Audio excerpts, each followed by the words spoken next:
हमारे देश में बहुत सारे राजाओं ने जन्म लिया, लेकिन उनमें से एक महाराणा प्रताप, जिन्हें लोग आज भी याद करते हैं और भविष्य में भी हमेशा याद करेंगे, वो अपनी वीरता की वजह से अमर हो चुके हैं। नमस्कार दोस्तों, आप सभी का स्वागत है क्विक हिंदी पर। मैं हूं अपना सिंह। हर कोई इतिहास नहीं बना पाता।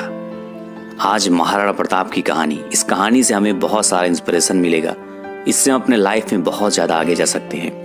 शुरुआत करते हैं उनके जन्म से। महाराणा प्रताप का जन्म 9 मई 1540 ईस्वी को राजस्थान के कुंभलगढ़ दुर्ग में हुआ था। उनके पिता का नाम महाराजा उदय सिंह और माता रानी जीवत कंवर थी। वे राणा सांगा के पौत्र थे। राणा प्रताप के पिता उदय सिंह ने अकबर से भयभीत होकर मेवाड़ त्याग कर अरावली पर्वत पर डेरा डाल लिया था। उदय सिंह ने अपनी मृत्यु के समय अपने छोटे पुत्र को गद्दी सौंप दी थी, जो कि नियमों के विरुद्ध था। उदय सिंह की मृत्यु के बाद राजपूत सरदारों ने 1 मार्च 1576 को महाराणा प्रताप को मेवाड़ की गद्दी पर बैठा दिया था।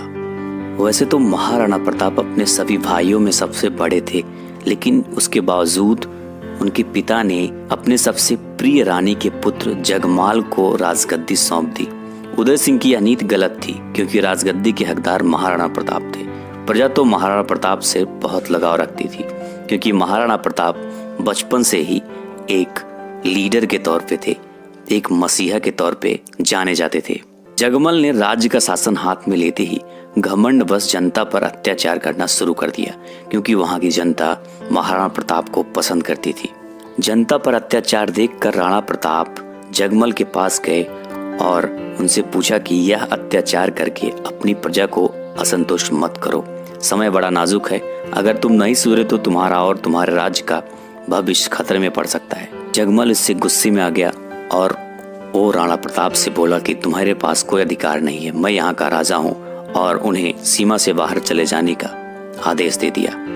राणा प्रताप तुरंत चुपचाप वहां से चले गए। इन सबको ही देखकर समस्त सरदारों ने एकत्र होकर महाराणा प्रताप सिंह को राजगद्दी पर आसीन करवा दिया था।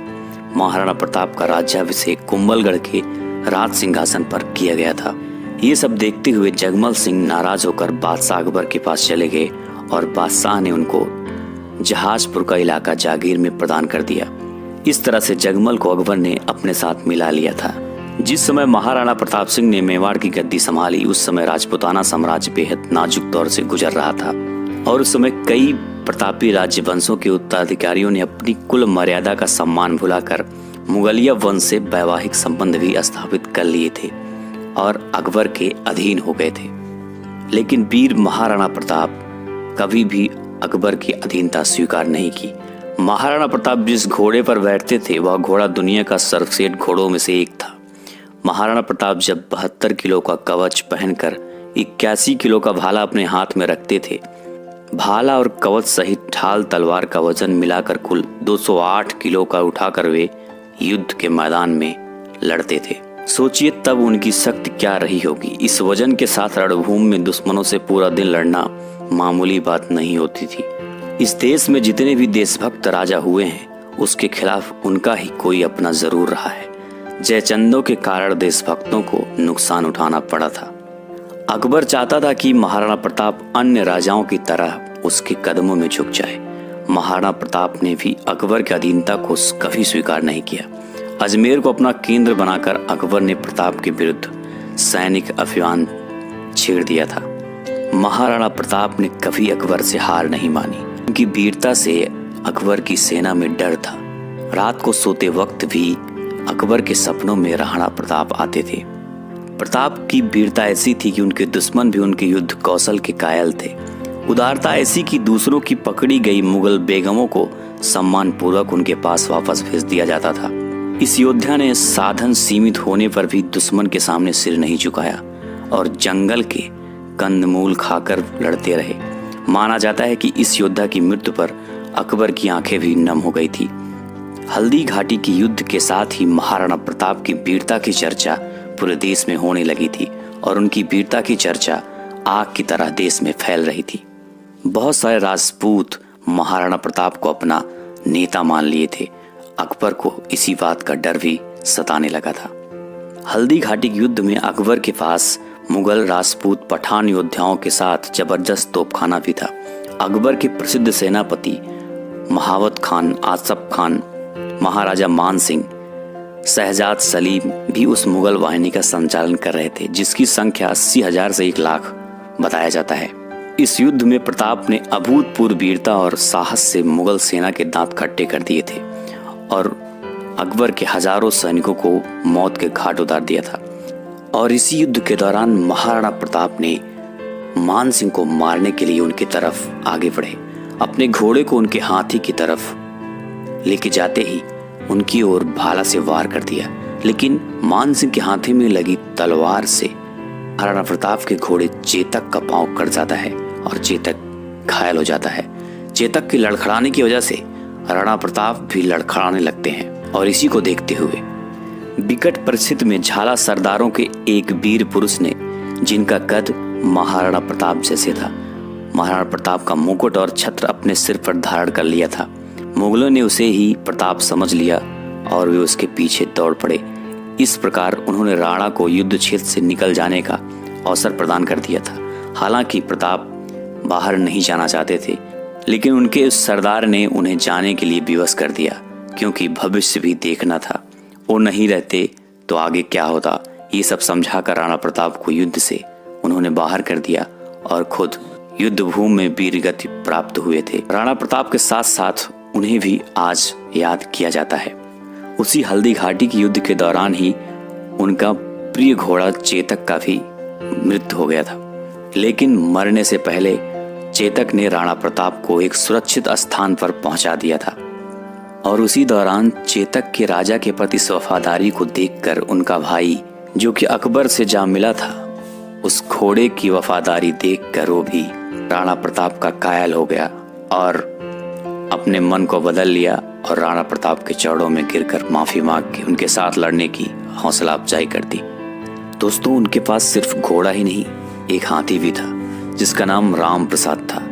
राम प्रसाद एक बड़ा योद्धा था, बहुत ही चालाक और समझदार था। वो जब युद्ध की मैदान में उतरता था तो दुश्मनों के दांत खट्टे हो जाते थे, दुश्मनों में हाहाकार मच जाता था, दुश्मन उससे बहुत डरते थे। यही वजह थी कि अकबर ने राम प्रसाद को पकड़ने का आदेश दे दिया था और मुगल सेना ने कई सारे हाथियों के बल पर आखिरकार राम प्रसाद को पकड़ लिया था और उसे ले जाकर अकबर को सौंप दिया गया था। अकबर चाहता था कि वो उसकी सेना में शामिल हो जाए, लेकिन वो बंदी बनाए जाने के बाद राम प्रसाद ने अन्न जल सब कुछ त्याग दिया और आखिरकार वो कुछ दिनों के बाद वीर गति को प्राप्त हुआ। यह देखकर अकबर ने कहा था कि जब हम एक जानवर को नहीं झुका सकते तो उसे झुकाना इम्पॉसिबल है। राणा प्रताप ने कभी हार नहीं मानी। जंगलों में रह के घास की रोटी खा के वो लड़ते रहे और आखिरी तक लड़ते रहे और कभी भी अधीनता स्वीकार नहीं किया। यही वजह है कि आज भी वो अमर है। इन कठिन परिस्थितियों में जिंदगी जीकर वो अमर है। वो चाहते तो बाकी सभी राजाओं की तरह अकबर की अधीनता स्वीकार करके ऐसो आराम से अपनी जिंदगी को जी सकते थे। बड़े बड़े राजमहलों में वो भी ऐसो आराम से रह सकते थे, लेकिन राणा प्रताप ने कभी भी अधीनता स्वीकार नहीं की। उन्होंने जंगलों में रहकर, पत्थरों पे सोकर, पत्थरों पे अपना राज सिंहासन बनाकर वहीं से राज्य का संचालन करके घास रोटी खा के उचित समझा और अधीनता कभी स्वीकार नहीं की। इसके बाद मुगलों ने कई बार महाराणा प्रताप को चुनौती दी, लेकिन मुगलों को मुंह की खानी पड़ी। आखिरकार एक शेर के शिकार के दौरान लगी चोटों की वजह से महाराणा प्रताप की मृत्यु 29 जनवरी 1597 को चांडौ में हुई और इस मृत्यु की खबर सुनकर अकबर भी खूब रोया था। अकबर को इस बात का दुख भी था कि उसने महाराणा प्रताप को कभी हरा नहीं पाया था। अकबर ने कहा था, इस संसार में सभी नासवान हैं, राज और धन किसी भी समय नष्ट हो सकता है, परंतु महान व्यक्तियों की ख्याति कभी नष्ट नहीं हो सकती। पुत्रों ने धन और भूमि को छोड़ दिया, परंतु उसने कभी अपना सिर नहीं झुकाया। हिंद के राजाओं में वही एकमात्र ऐसा राजा है जिसने अपनी जाति के गौरव को बनाए रखा। और आज यही वजह है कि महाराणा प्रताप को आज भी लोग बहुत ही सम्मान के साथ याद करते हैं। उनको याद करके लोग गर्व महसूस करते हैं। उन्होंने मौज मस्ती को नहीं, कठिनाइयों को चुना था। यही कारण है कि उन्हें आज भी लोग याद करते हैं और हमेशा उन्हें याद किया जाएगा। तो इस कहानी में इतना ही। अच्छी लगी तो लाइक करना, जो लोग नए हो चैनल को सब्सक्राइब करके बेल आइकन जरूर प्रेस करना। फिर मिलते हैं ऐसे किसी अन्य वीडियो के साथ, तब तक के लिए जय हिंद।